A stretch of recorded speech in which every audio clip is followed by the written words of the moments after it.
Hey, Sarah, thank you so much for joining the Working Wellbeings podcast. Really appreciate it. Thank you so much for having me. It's so exciting to be on here. So, huge thanks for Yeah, inviting me. I feel like you're the first.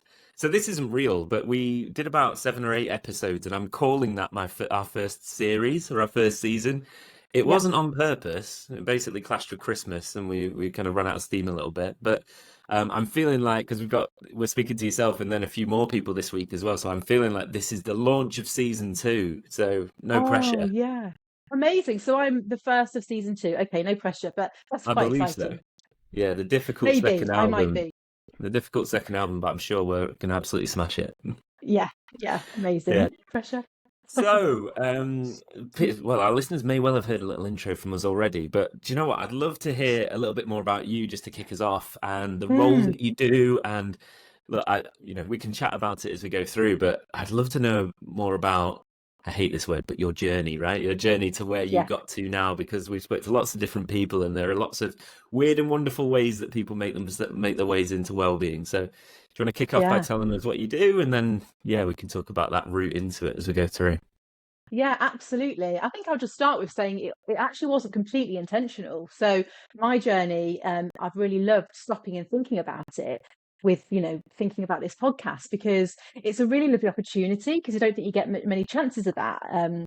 To stop and think. So currently, I am the safeguarding and wellbeing lead for the National Trust, the place that owns wonderful big houses and focuses on history and nature. So that's currently my role, and I've been in that role now for 4 years. Cool. Yeah, Tell yeah, me a little bit. We'll get into the journey. Tell me a bit more yeah, about safeguarding. So, what is yeah. safeguarding in relation to well-being?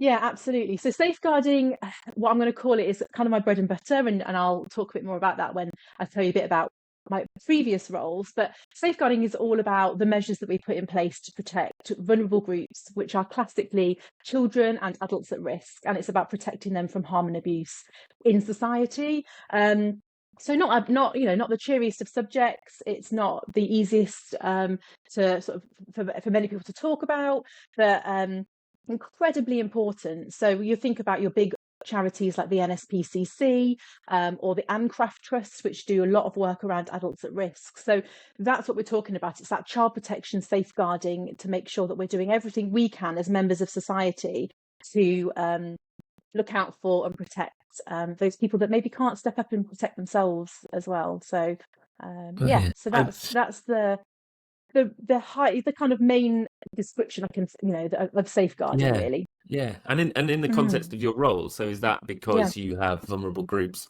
visiting the National Trust, or is that because of employees, or both, or yeah, everyone, and that actually yeah, has been probably the you're nicest responsible part for of everyone. role for everybody. Just throw it all in. Yeah. It is a lovely thing to be able to work for an organisation that actually it doesn't just stop there. It's about people, um, and I am very much all about the people. That is definitely my interest. So when it comes to safeguarding, you can't really, there is no line you stop at because, as I always say to people, we're in our roles in the National Trust, but we're also members of our community and society. And we might do coaching roles. We might volunteer for other organisations. We might go and help out at our children's, youth groups, whatever it might be. There are going to be people there, and wherever there's people, there are safeguarding risks. Mm. So my role is very much about making sure that those people that engage with the National Trust, whether that's as a staff member, as a volunteer, as a surveyor, as a curator, as a visitor, as a tenant, we do own lots of properties that people rent and live in.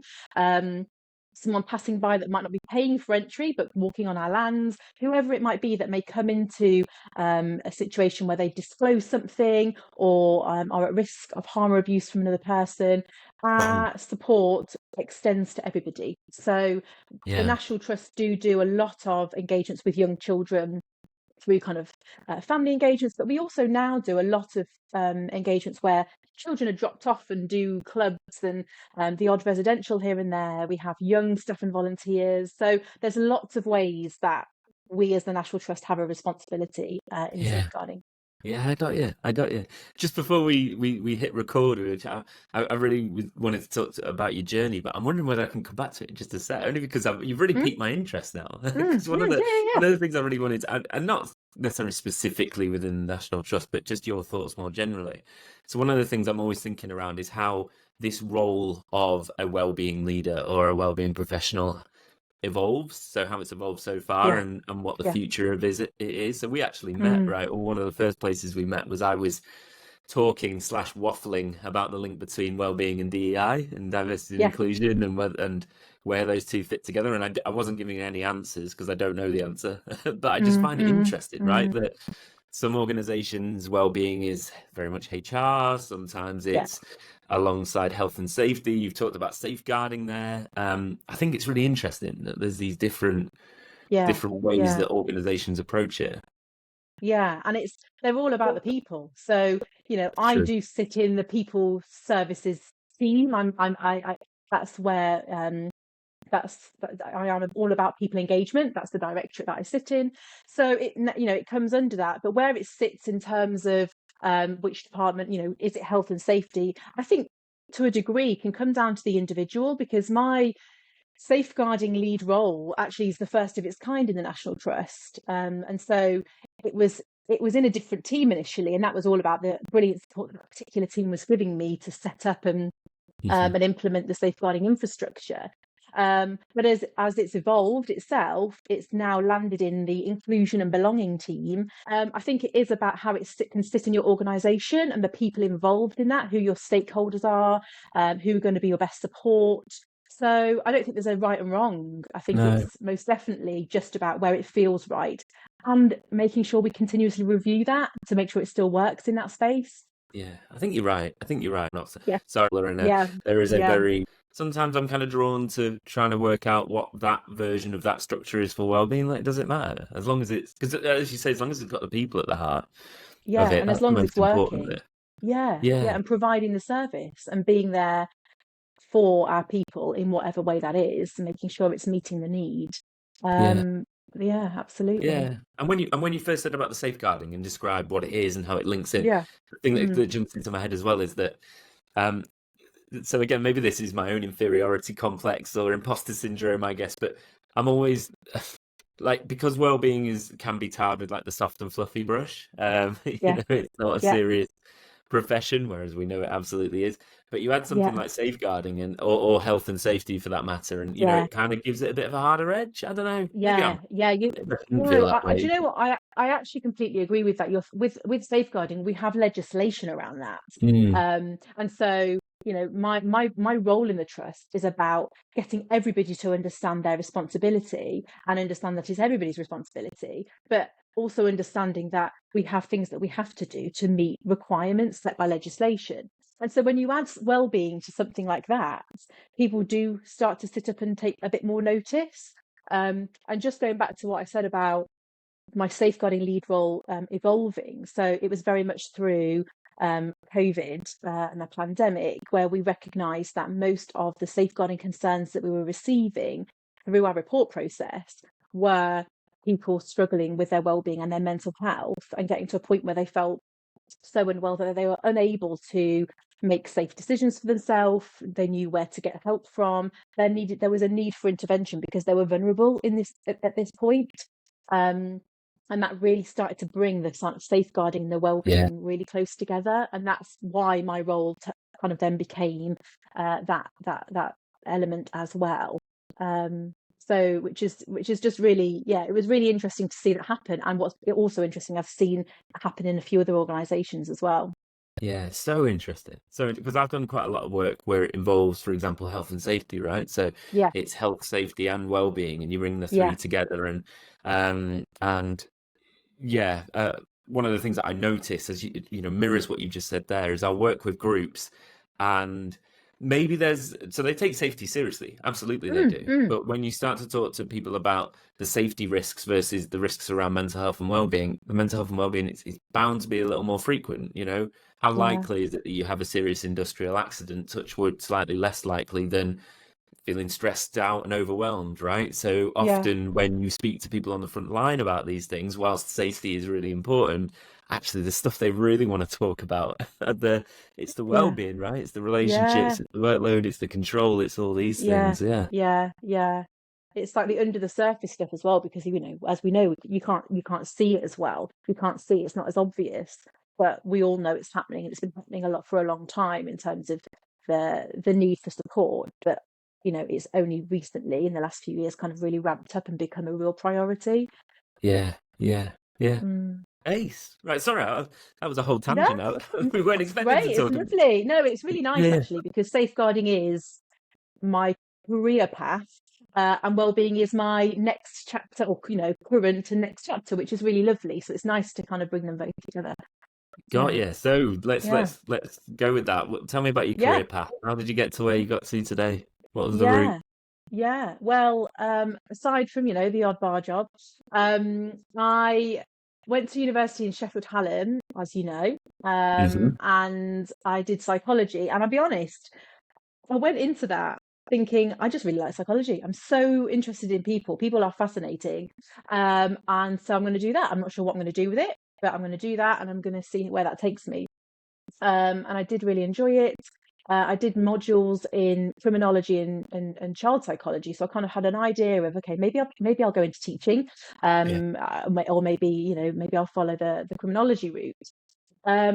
So following university, I actually kind of came across this wonderful opportunity of, it's the more people that you meet, the more opportunities and doors open, and had a really lovely kind of introduction to somebody who worked for the prison service, Hmm. and in conversation with them and sharing a little bit about what I'd done in my degree, they said, oh, do you know what, if you're looking for something, we've got like an opening of a role in a project called the Prison Service Plus, and you can come and work with people in prison to help prepare them for coming out of prison. So looking Hmm. at their education needs, their housing needs, their employment needs. Yeah. So I thought, at that particular point in my life, yeah, that sounds incredible. Like, what a great opportunity.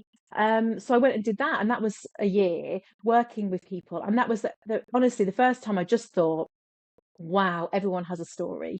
Everyone has a past, a story. They've got so much to say and to share.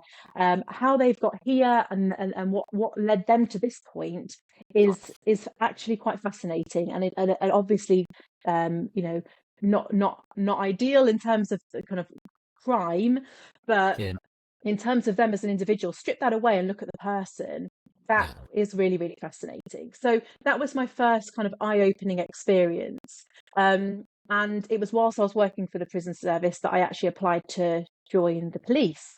Again, a career I hadn't planned for, but just meeting people and learning a lot more about people and opportunities. So I joined West Midlands Police, and it was, again, just an amazing eye-opening experience.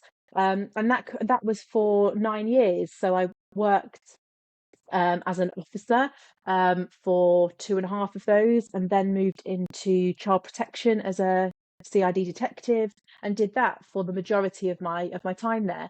And it really just reinforced my fascination in people. Whether I was working with victims or perpetrators, again, everybody had a story. Mm. Um, One of the hardest things I think I found in the police was when I was working with an individual through a criminal justice process, and you'd get to the end of that, whatever that outcome was, and that person would go, and you'd think, gosh, I don't know how you're going to move on from this, or what your experiences are going to be from this. I wish I could almost be part of that. I wish I could understand. I wish I could talk to you about that and support you further, but that wasn't my role at the time. And that's when I first sort of planted a little seed in my mind about, maybe I want to look into counselling. And that Right. was something that sort of started at that point. Um, and then I left the police, which is quite a big to take. I think other officers would tell you, when you join the police, most people join it for life, for their 30 Hmm. years, or what is probably now 35 years. Um, and I loved it, absolutely loved it. But it was more about kind of what was right for me, and having my own family, and the commitment and very long hours that the police uh, require. So made the decision to step away, and my next role was as a safeguarding officer for the Scouts. So the Scout Association, as they were at the time, known more as the Scouts now. That's it was during my time at the Scouts, which again was a fantastic experience, that I thought I'm going to actually kickstart this counselling thing that's been Mm. uh, in my mind, and I started my training at that point. So that kind of then brought me all the way through to last year in terms of my counselling, which I'm now a qualified counsellor. Yeah, Um, but yeah, Scouts was about 4 years, and then saw the role of the safeguarding lead for the National Trust, which, like you, I was a member of the National Trust, an organisation that I had a lot of I thought was a fantastic organisation, and went for that, and I've been doing that role now for the last 4 years, and in all of these different roles, it's all been very, very different. But what's at the root of that is that I've really maintained this need to always put the people first and understand yeah, how anything I do, how does it actually affect, impacts, and land with people? Because if anything that we're doing, centrally, we can do all these things. We can write the strategies, we can build the comms, we can write the guidance, but actually, how is it impacting the people? And that feels mm, still really important to me. I think from working closely with people on the front line, so to speak, that has remained with me, a yeah, real importance to understand yeah. people. That's really interesting. There's two things that struck me from what you just said there. Well, there's more than two. One of them is 9 years here, 4 years there, 4 years somewhere else. You don't look old enough to have done all Oh, of those things, well, thank you. That's lovely. That's a but, great but compliment. then the I'll let you into a secret. I've just turned the big 40. wow, So yeah, that's where I'm at. But that's been a really nice right. point actually as well. Just to Yeah. be like, oh, here I am. Here I am. This is what I've done. I'm feeling good about that. Nice one, nice Yeah, one. And yeah, yeah, we're a similar age. We had this discussion beforehand that we were we at did. Sheffield University at the same time, or in Sheffield at Yeah, university at the very similar time. So yeah. yeah. So the other thing that brings to mind is yeah, I've probably worked a similar amount of hours, which has just dawned on me of days, which has just dawned on me Just now. yeah. Take a Yeah. moment to Anyway, process that. yeah. Anyway, sorry, Yeah. that's by the by. Mm, So storytelling's really interesting because yeah. I've talked about I think I've recorded videos previously about this importance of so you take like a well-being strategy for example. I think it needs a story. I think Mm, it can't just be a PowerPoint deck with some fancy no. words plastered on it and that you stick on the Yeah. wall of the office. It needs to involve the people, right? And Yeah. connect with Yeah. people and have that story. So Yeah. I love that you come at it from that angle.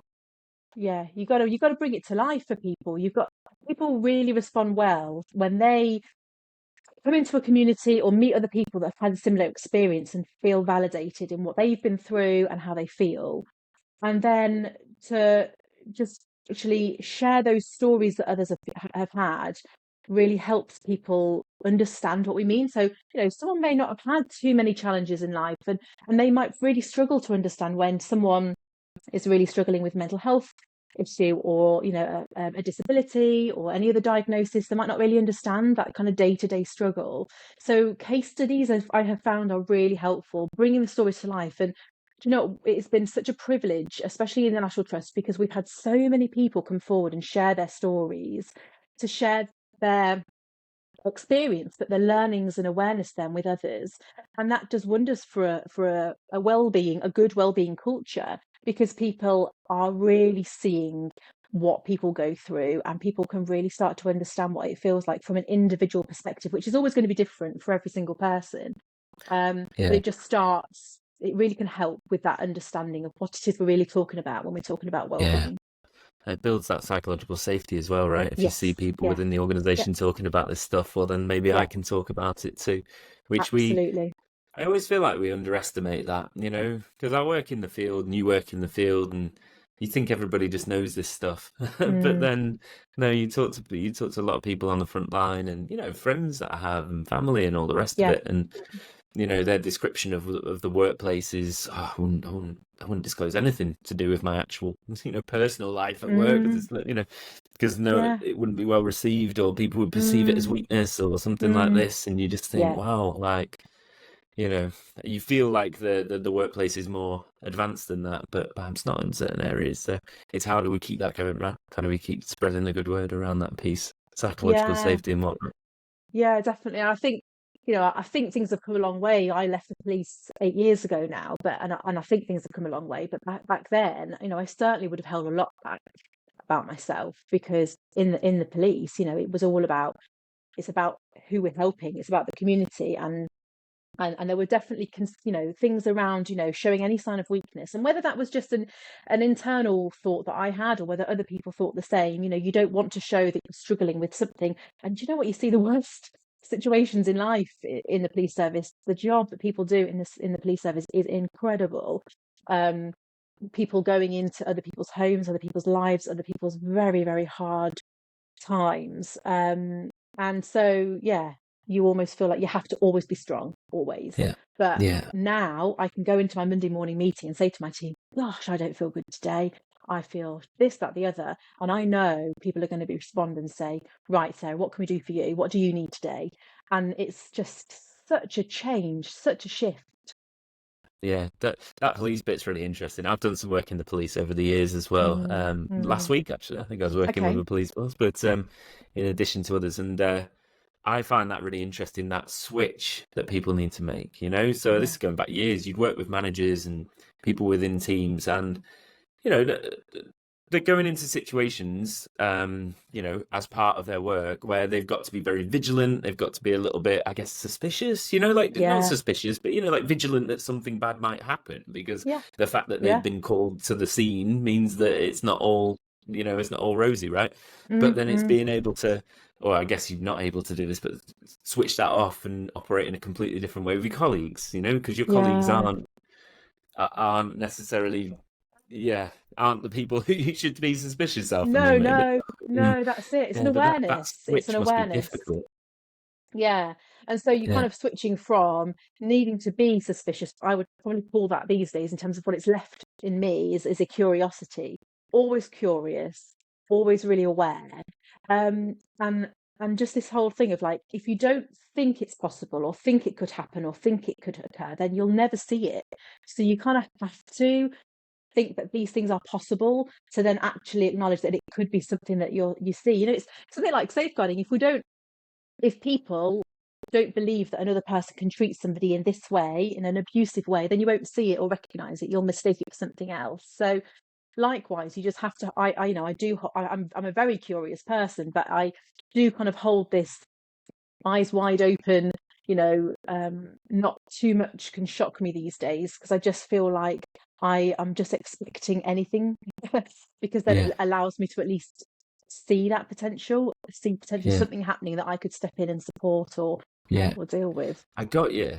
But then it's the difficulty of not almost going a little too far. So if I'm Yes. in my team and I'm Yeah. speaking to my manager and they're telling me something about a change in the workplace and whatnot, Yeah. and I'm thinking, oh, this is going to mean that this, that, and the other for my job role, and I'm going to lose my job, and Yeah. all Yeah. this sort of thing. And Overthinking. Yeah. Yeah. actually, it That might not would be. fear. It might not be. There might No. be this being very open and honest and Yeah. transparent about things, which is what they should be, right? But yeah, it's a difficult balance. I guess there's no Yeah, you answer can to really it. overthink. And as someone who, having left the police force and now having children, I'm in this place of like, I need to not be that parent that is overprotective, saying that I need to go and suss out everything and anywhere before my children go there. You've got to find the fine balance, because I need to just be a really fair parent, but you never fully get rid of that kind of awareness, and things that you've seen, they do stay with you. But it's all Yeah. about finding the balance, isn't Absolutely, absolutely right. I'll watch what I say when I'm chatting to you it? next time.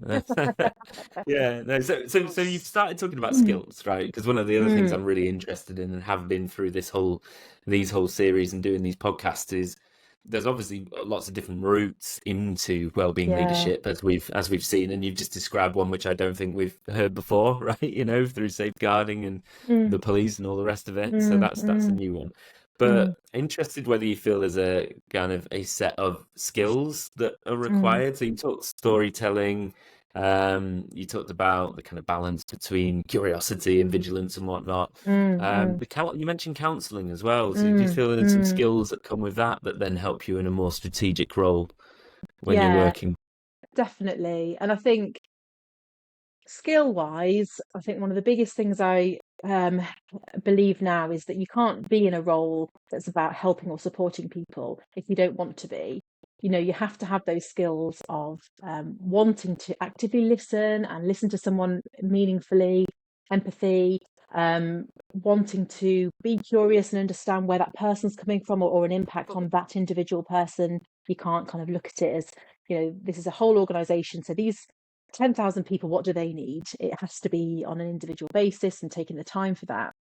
So there's this sort of, the main thing I would say is it's that skill of patience and understanding, and really, like I said, wanting to be in that space.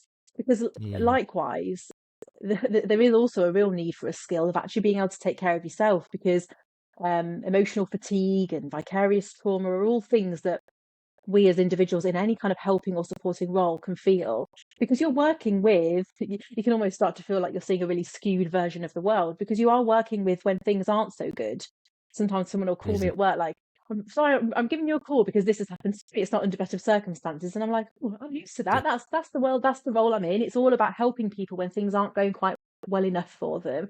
Yeah. um so you have to just know that then you're going to support yourself in that. So you do Yeah. need that self-awareness, and then know what you're going to do, what's best for you to help you after a long day, and know what you're going to do to support yourself as well.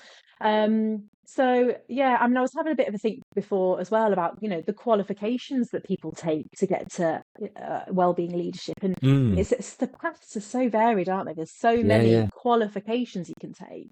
And it sounds really cheesy, but I genuinely think like the best qualification you can have is your life experience, because that's where you see the people, that's where you see the real stuff happening.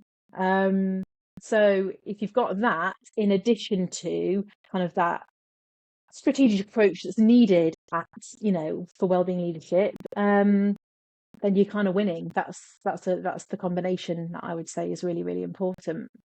I like that. I like that. I really like that. You mentioned patience. That comes up quite a lot Mm, in the something yeah, I'm really interested in, because we're all passionate and about the subject, right? And we yeah, want to be able to just do that one thing that suddenly no one's ever stressed or trauma, or comes across any trauma, and everyone's yeah. well-being's optimized. It just doesn't exist. But sometimes it is about that patience and playing the long Mm, game with this stuff. mm, Well, you have to. yeah. You have to, essentially. Absolutely. Yeah, yeah. Yeah. It's really interesting. And the other thing that really chimed in my head there that you talked about was the looking after yourself, and how you kind of normalize these things. So I spend my days, amongst other things, doing training and coaching and whatnot with people who generally don't acquire my services because they're in an amazing mood. When everything's going Exactly. hunky-dory, it's normally the Exactly. opposite. Yeah. And I'll be honest, you can have those moments of like existential crisis where you're just like, God, everything's getting worse. Like everything's getting worse. And Yes. and look, maybe parts of it are, but yeah, we're surrounded by it, right? We're surrounded Yeah. by it. So We do see a certain part of society, and it's, and like you said, it's not when things are absolutely fantastic, because that's not what our role is. But there's what is always lovely is when you can sort of see that people are doing well, but they're using well-being initiatives to keep them on that path, or to keep them in that good space. And of course, things can happen any day for anybody that will be a massive challenge, a big life event or trauma, or but if people get used to using well-being initiatives and looking after themselves now, then as and when those things arise, which they're inevitable in everybody's life, I'm not saying that that's going to make it completely fine, but it's going to help with dealing with anything that comes up. So yeah, tapping into what we as an individual need right now, learning that, knowing what that is, creating a bit of a plan for yourself, will always help with whatever we're going to be faced with. love that. Love that. The way I describe that is mental fitness, right? Yeah, So it's yeah, in the same way that, like you say, if I broke my leg, going to the gym isn't going to fix it. It's quite the opposite. that's it. But if I kept myself fit and healthy in the lead up to it, my recovery might be easier, Yeah, right? And it's a yeah, similar sort of exactly. thing, right? Yeah, So, yeah, and yeah, I think personally that that's the way that these things will go. I think that yeah. maybe not like visiting a therapist will become like the gym, like some people talked about, but certainly like Mm, investing in your mental health and well-being will, mm, in the same way that you would do your physical health and yeah. diet and all the rest of it will just become the normal, right? Because it really helps when you come up against those difficulties, those setbacks. Yeah, yeah, I really hope so. And then it just means that everyone takes a little bit more responsibility for themselves and accountability, which I think we can always improve that for ourselves, can't we? I mean, we always want to have a support network and know who we can reach out to. Everyone needs that. But at the end of the day, we are our own expert, and only we individually know how we really feel and what we really need. And so take control of that and actually just feel empowered by that, I think is really nice for people. Yeah, absolutely, absolutely. So you talked about some of those skills. I think there's some great skills that you've highlighted there. Has there, putting you on the spot here, but has there Mm. been any, are there been any people that have helped you along the way? Have you ever had a mentor or a Oh coach my or anything like gosh. this? Yeah. Yeah, Yeah. amazing people. Absolutely. Um, in the police, particularly when I started moving into it was the public protection unit is what I moved into to sort of start my safeguarding role, which was working in supporting both adults and children, and was actually allocated to me. Allocated, that sounds a bit formal. She was my mentor. She was the person that was kind of, support Sarah, see how she's getting on, and she's just been a friend ever since. So and what the main thing she gave me was confidence, um, Mm, which is just the absolute base, level step of what we need in any of our roles. It's just so important that we have that confidence that we are good enough in that role, that we can do these things, that whatever we need, we can learn. We've got the support of other people. So yeah, she was a real support through the whole of my police career, and really, without her, I think I'd have had a very different experience because of how she mm, set me up really well. Um, yeah. I've had individual kind of people and that I've worked with, peers, that have just been incredibly supportive, that I've learned a lot from as well. Yeah. Police, the scouts, so lots of individual people that I just have really seen like similarities between me and myself and them as well. That can really help with I your mean, journey along the way. And then in the National Trust, it's very much been about the success of how well you get on with your line manager, but there's some incredibly strong and supportive people. So that's sort of really essential in any role. But in terms of kind of the more sort of formal roles, I have a supervisor that I see on a monthly basis for my counselling mm, work. Um, Another brilliant lady, Mel, and she supports me in all the work that I do in my counselling and supports me to support my clients. I learn so much from her, and I love that. I love the learning, the never-ending learning that I get from other people. yeah. That feels fantastic. So yeah, and I am actually currently just started with a coach, just because of some changes coming up this year for me. Um, and just starting that journey and learning what that looks like and feels like. Richard has really helped me just to sort of start exploring and understanding myself through maybe a different lens as well. Yeah. So they're all really great. But do I have to always go back to the fact that my family and friends, the people that surround me, my husband and even my children, I learn from my children every day. So there's just so much learning that I get from other people that is just invaluable. And let's not look too far away from the people that are around us, because they're around us for a reason. And they Yeah. just offer us really great support. Yeah, Yeah, absolutely. I'm not sure yeah. what I'm learning from my children. No, no, I've learned a lot. I've learned a lot from it. Certainly learned a Yeah. lot from the experience of having children. It Oh changes a yeah, lot, yeah, right? But yeah. It does. Yeah, yeah, yeah, most yeah. definitely. Absolutely, yeah. Yeah. And so you obviously had that great mentor there. So if you could go back and mentor, Hmm.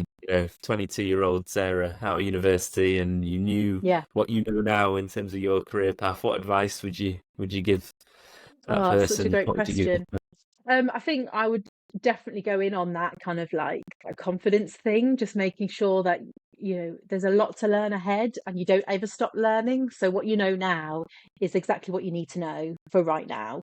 And there'll be lots of people and support along the way. And that there's not one path. I think that's the biggest thing for my journey, is that it's not been one road. It's other roads have opened up, and just having a little bit of being brave to just say yes and to take opportunities and um, follow what I've been interested in has got me to where I am today, because it's just led me naturally through to the role I'm in. So Yeah, yeah, to not worry about um, where you're going to be and what you're going to do, because Mm. I've just started private counselling practice and I'm 40. So I'm still making changes and starting new chapters, which is really lovely. Yeah, you mentioned those. You mentioned those qualifications earlier, because again, I think this is a Mm. conversation that we've had previously around there Yeah. is no recognized route or qualification Mm. necessarily. Yeah, there are qualifications out there, obviously, around psychology and HR qualification, health and safety. So there's plenty out there, but there's no, again, as we were talking about, to use finance or IT as an example, like there's no kind of recognized route necessarily. Mm. Mm. And another reason why that might not be the biggest problem, although maybe it's something to look at, but is because maybe that's used as a bit of a crutch for confidence, you know? So I like if I agree. can put these Yeah. letters after my name, then that gives me Yes. confidence that what I'm talking about makes sense. Whereas, Yeah. as you say, that confidence needn't come from, you know, passing an exam. It could come from Mm. through mentoring, coaching, life Yeah. experience, putting Yeah. yourself in these situations. Yeah. Getting to know yourself, and I'd probably say like checking in on your values through life is really important. That's probably another bit of advice actually. I only started really understanding what my own values look like or were in the last couple of years, and then it suddenly you start to make sense of like, oh, that's why I do what I do, because my values are about care and helping others, wanting to grow, curiosity. You start realizing that they really match what you're doing. So stopping and doing a little bit of a value check-in can just be really helpful to think, do you know what? I'm here because of those reasons. It doesn't, I might not have the big qualification in this particular area, but I've certainly got the people side of skills, or the innate qualities that I would hope or I would look for in someone in this role. Yeah. So yes, seeking out and just taking a moment to just stop and think. And that's a privilege, isn't it, to be able to stop and think like, oh, is this working for me? And is the role I'm in working for others? And not everyone has that opportunity, but I wish that could happen more for people, because, being in a Yeah. role that suits you is only going to support who you are and what you do every day. Absolutely. That moment with values and purpose, this maybe sounds a bit shallow, but for me came like earlier in my career when I earned a little bit more because Hmm. so when Hmm. you leave university, right, you're riddled with debt, although we weren't too bad, right? It wasn't as expensive then I as it know, is I now. know. But you've got some debt, you know, you want to go into the workplace, you want to and I feel like the ready-made purpose for the vast majority of people early in their careers is like, you know, just earning more money essentially. Like, you know, to Mm, be able to rent a house and to move out of home and you know all that sort of stuff. So yeah, it's a kind of a yeah, ready-made purpose. Well, it certainly was for me. I shouldn't speak for others, but for me it was, you know, like let's earn a little bit more money. And then you get to a point where, like I said, you know, it's not even that high, but like you get to a point where it's like I don't need loads more money. You know, I've got yeah. everything I need in terms of my basic needs. I've not got a Ferrari, but you know, I'm fine. Mm, And then mm, I certainly had this moment where I was like, oh, now why am I doing things? You yeah, know, like, yeah, you know, previously you'd go for a promotion because it comes with a bit of a pay yeah, rise and the status and all the rest of it. But now it comes like, well, I don't need that extra money. So why would I do that? And then you start thinking yeah, about what really matters to you in relation to yeah, that and whether you really like what you do. And yeah, I, similar to you, yeah. I was lucky enough that I was already in a field that really aligned quite closely with my values. So I feel I got Mm, lucky with that, essentially. mm, mm. Maybe there was some judgment in there along the way, but it felt like luck. But yeah, it's interesting. You have these moments, don't you, where Yeah, you talk about like stepping back and just recalibrating, I guess. yeah, yeah. Yeah. Dear year, you have to have. There is a lot in it, so you've got to want to do it. And that's the thing. So it's about, do I want to, get more money and be promoted, or do I want to do something that I feel really passionate about and that I really want to do, and it's been in that seed that was planted many years ago. I want to do that now, because now I know that where I'm at, I actually probably could venture into that now. I feel able to, and so Yeah. yeah, that's absolutely where I've got to with that. Yeah, no, you know, I Yeah, really enjoyed chatting to you about this and the route through, which I found really interesting, those skills.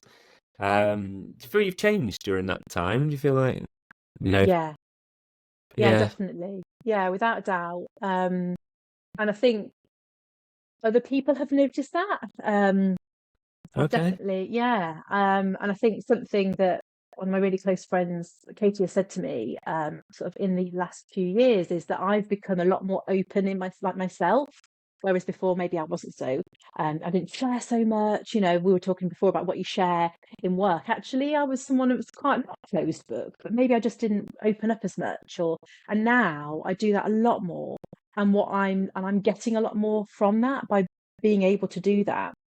And I think that's just come from, meeting people and learning about a bit more about myself as I've gone along, and then the confidence that maybe my counselling training has given me. And you kind of have to you really go on a personal journey with that. And that's been interesting. So yeah, I definitely feel like I've changed in my perspective on things and life and people, has changed. And Yeah. so yeah, I think we all need to change, as we go, because the world around us is constantly changing. So we kind of need to change it, and it's all, not in negative ways or forceful ways, but it's just healthy to change and adapt. It just means that our awareness is constantly developing, I think. Yeah, I tend to agree. Can be scary for people, though. Can be scary for Definitely, people. Like we definitely. started the conversation by talking about the future of the role and links to Yeah. health and safety, but also D&I was one of the ones that I mentioned, Mm, and it's something mm. that, again, we this is where we met, right? I was talking about that subject, and I think that, yeah, it can be threatening for some people. This idea of Yeah, bringing your whole self to work and yeah, sharing things that you yeah, wouldn't have done previously. yeah, It's new for a lot of people, and we're going to move yeah. at different speeds. And whilst you or I might be quite comfortable to do that quite quickly, you've got to recognize, right, that there are people Mm, that think, well, no, too much is being shared now, and all the rest of it. I mean, yeah. look, the way I look at it, I love. Have you seen this? The analogy that I can't remember if it was on a US TV program where they looked at number of people who were left-handed in the early 1900s in the US increased markedly. Have you seen that? No, No, no. so up until about the 1900s, 1910s, I think it was Mm, about 5% of people in the US identified as being left-handed okay. because it was seen as like sinister, right? Yeah, It yeah. was there was like negative connotations, which is devastating because I'm left-handed. Anyway, More but then creative. Yeah. over the course of about 20 years, it ramped up to about 15, 16% and then Okay. plateaued. So obviously there wasn't suddenly a huge load of left-handed people born Yeah, who like picked the numbers up. It was because people were talking about it more. yeah, But they've got yeah. stories like clips from the newspaper back then that with people complaining about it. Everyone's left-handed now. Like they're coming out of the woodwork. Where are they? That's And almost like people are making it up. They're not really yeah, left-handed.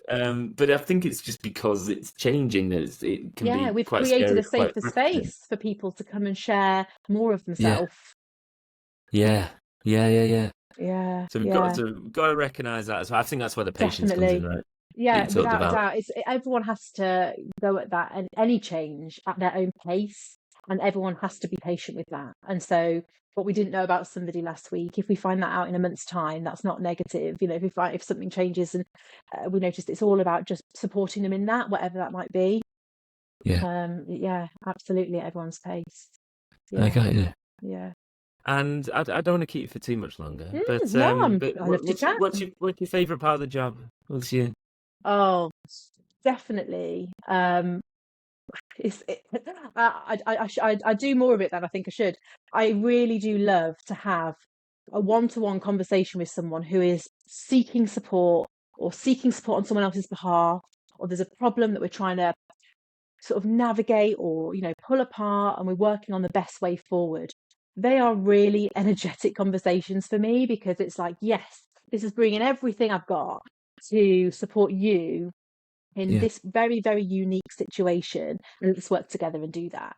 And I think, when I say I probably do it too much at work, I think it's really important that I make myself available for people to be able to have those conversations, especially in the safeguarding world, when people can lack confidence there. It is really important. So yeah, I would absolutely say having those one-to-one conversations to get someone from a place of real uncertainty, confusion, really not sure what to do, again, whether it's for themselves or someone else, to a place where we're like, okay, we've got a plan, we know what we're doing, and they can go away with a bit more confidence to tackle whatever it is. That would definitely be my absolute yeah. favourite. It hit the goal. keeps you going, doesn't it? Keeps you going, Yeah, because I do yeah, training and whatnot across organizations. And look, part of my role, I want to collect data and make evidence-based interventions that help whole swathes of the organization and yeah, the whole yeah, population. But then you have like a one-on-one conversation with someone, and I've had some lovely things said in coaching conversations and training yeah. conversations where they've said, "Look, that's really made a difference." And even if it's something Oh, small, yeah, and yeah, yeah. they are the things that stick in your head. They do keep you going. Yeah, yeah, because you can see it really. You can see where the help is actually having an impact. When I'm working centrally and putting out communications and guidance, you don't really know how that's actually helping people.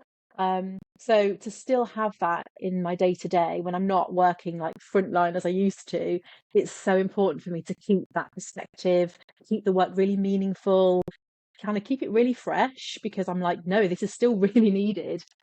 People still want the help, people still want the support. So that's just really good to know.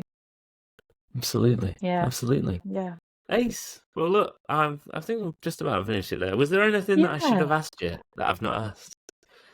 Any like I killer know. question that you I'm just thinking. I'm just thinking if there's anything particular, but no, no, not at all. It's been so lovely, such a lovely opportunity to, like I said, stop, take a step back, and kind of just see my own journey, but just it's been really nice to listen to the podcast as well, that Mm, other fantastic people that you've spoken to, and learning from their experiences, just kind of having the connection through your working well community has been fantastic. So to be asked to come on the podcast was just really real privilege. So thanks so much. I appreciate that. Even a Yeah. plug. Well, Didn't there even you go. ask you You to didn't do even that. set me up for that. No one will believe us, but well, yeah. Look, it's been an absolute pleasure. Obviously, you're in the community, as you've just mentioned. So hopefully, we'll I stay in am. touch, right? And Yeah, we'll definitely. see you on some future sessions and conversations. And we've even got. Well, I shouldn't put this out in the public realm, but we'd love to do some in-person stuff as well. Oh We'd love yeah. to get people together at some point if possible. So Yeah, I'll keep you posted that about human that. connection, getting people in a room. There's Yeah, that's just even we love that even more these days because we had such that long period of without that. So I think everyone loves a bit of in-person stuff. Yeah, absolutely. definitely. Perfect. Thank Fab. you so much, Yara. Thank you so much for And having me, Matt. yeah, and we'll speak again soon. Take care.